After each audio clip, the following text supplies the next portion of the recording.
Hi hello guys, welcome back to daily vlog day 42.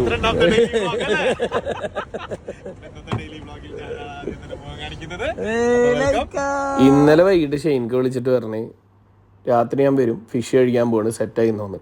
അങ്ങനെ നേരെ ആശാൻ വന്ന് വണ്ടി കയറി. പോണ വഴിയിൽ നമ്മൾ അഖിലാനെ ആഷിഫിനെയും പിക്ക് ചെയ്ത് മുസഫയിലുള്ള സമക് അൽ ഹിജാസി എന്ന് പറഞ്ഞ റെസ്റ്റോറൻറ്റിലോട്ടാണ് പോയത്. ചെന്നപാടെ ഒരു മസാലയൊക്കെ മിക്സ് ചെയ്തിട്ടുള്ള സലാഡ് കൊടുന്ന് കടലിലുള്ള മുഴുവൻ മത്സ്യസമ്പത്തും വലിയൊരു തളികയിലാക്കിയിട്ട് നമ്മളുടെ ഫ്രണ്ടിൽ കൊടുന്ന് വെച്ചെന്ന്. ഇതിൻ്റെ ഉള്ളിൽ എന്തൊക്കെയുണ്ടെന്ന് പറഞ്ഞു കഴിഞ്ഞാൽ നമ്മളുടെ വ്ളോഗ് അതോടെ അവസാനിക്കും. അതുകൊണ്ട് നിങ്ങൾ എന്നെ കണ്ടു മനസ്സിലാക്കുക. ദുബായ് റിയൽ എസ്റ്റേറ്റിൽ മില്യൺസിൻ്റെ ഡീൽസ് നടത്തുന്ന മുതലാളിയും ലോകം മൊത്തം സഞ്ചരിച്ച് ആ കാഴ്ചകൾ നമ്മളിലോട്ട് എത്തുന്ന ട്രാവൽ കം ഫുഡ് വ്ളോഗറും നമ്മളുടെ സ്വന്തം അഭിനയ സിംഗവും നിവിൻ പോളി പറഞ്ഞ പോലെ ചുറ്റുള്ളൊന്നും കാണാൻ പറ്റില്ല എന്ന് പറഞ്ഞില്ലേ, അതുപോലെ അടിയോടടി പൊടിയേരിക്കഞ്ഞി എന്ന് പറയാലോ. നല്ല ടേസ്റ്റ് ഉണ്ടായിരുന്നു ഫുഡ്.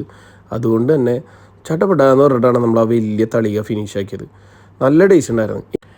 എനിക്കാണെങ്കിൽ ഈ ഫുഡ് വ്ളോഗ് എന്ന് പറഞ്ഞ പരിപാടിയിലെ ഒരിക്കലും നടക്കാത്ത പരിപാടിയാണ്. എത്ര വീഡിയോ എടുക്കാമെന്ന് വിചാരിച്ചാലും ഫുഡ് കൊടുന്ന് ഫ്രണ്ടിൽ വെച്ച് കഴിഞ്ഞാൽ എങ്ങനെയെങ്കിലും ഏറ്റവും പെട്ടെന്ന് അത് അകത്താക്കുക എന്നുള്ളതിൽ മാത്രമായിരിക്കും എൻ്റെ കോൺസെൻട്രേഷൻ.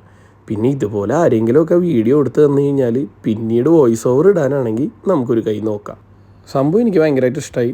അടുത്ത കാലത്ത് കഴിച്ചാൽ ഏറ്റവും ടേസ്റ്റുള്ള ഒരു സീ ഫുഡ് റെസ്റ്റോറൻറ്റ് എന്ന് തന്നെ പറയേണ്ടി വരും. ഫിഷ് നിങ്ങൾ ധൈര്യമായിട്ട് കഴിച്ചോളാം.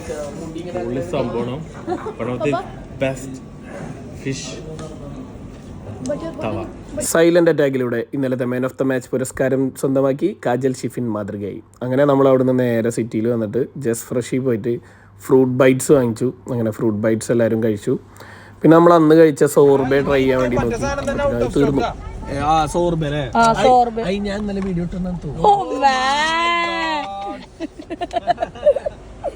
അപ്പൊ ശരിട്ടാ, നാളെ കാണാം.